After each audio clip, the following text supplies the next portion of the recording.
Hi Audrey, my name is Miles Paff and I'll be your OT for today. As I understand, you were diagnosed with sensory integration disorder around the age of 3. Yep. And you've kind of been working with us since then, different OTs yeah. around here.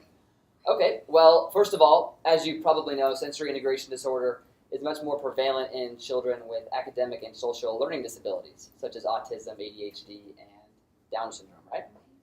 And also, as of 2012, statistics have actually shown that for the children who have been diagnosed with one of those learning disabilities, if they have that, their chances of having an SI disorder or dysfunction is between 40 and 88%, as opposed to children who don't have that, only between 5 and 10%.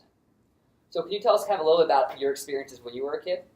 Well, I was pretty loud and crazy. I liked to run around a lot, and I never sat still, or if I did, it was for not very long. I was bumping into things constantly, wouldn't slow down around the corners, got bruises on my hips and my knees, and very disruptive in class. Had a hard time raising my hand and keeping my mouth shut unless I was called on. And I remember having difficulty writing and doing tasks with my hands, like playing with Play-Doh. I would get frustrated and just kind of walk away from the task, and I felt that I was falling behind my peers. And I think that's when my teacher and my parents decided to put me in therapy. Okay. Well, just a little background on SI, as you may or may not know by this point.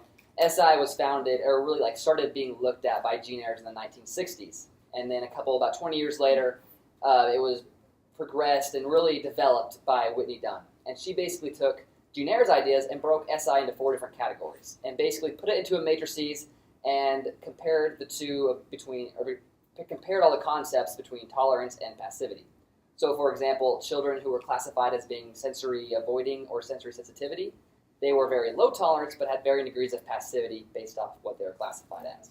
On the opposite end of the spectrum, if a child was diagnosed or classified as sensory seeking or sensory registration, then they would be high tolerance and varying degrees of passivity. This kind of makes sense. It's kind of like what you went through. Does that kind of ring a bell? Mm-hmm. Well, from what I understand, we have a video of you from when you were 3 years old. Would you mind if we took a look back and see how far you've come? No, that sounds like fun. Perfect. Let's do it.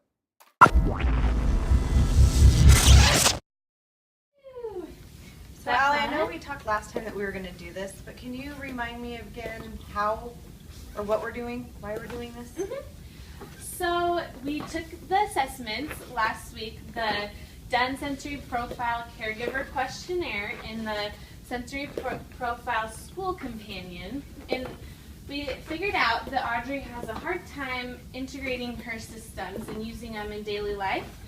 And those include the vestibular and tactile and proprioceptive systems. So by doing this, we'll see results in more calm activities, and she should be able to sit still better and focus on the task without all her systems causing disruption and making her really confused, you know? Okay. So this is helping her nervous system regulate to all of that visual, tactile, and proprioceptive input that she's receiving while we're doing this. Okay. So it's kind of overloading her.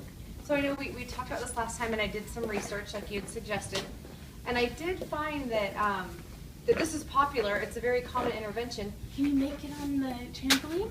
Good job. But there wasn't a lot of scientific evidence to back it up, other than it just works. Do you know why that is, or? Right. There isn't a whole lot of evidence on the why it works, and scientists are still trying to figure that out, but there is a lot of evidence that it does work. So it's just the why that we have to figure out, and we're still struggling with that, but we are seeing results, and that's what is important.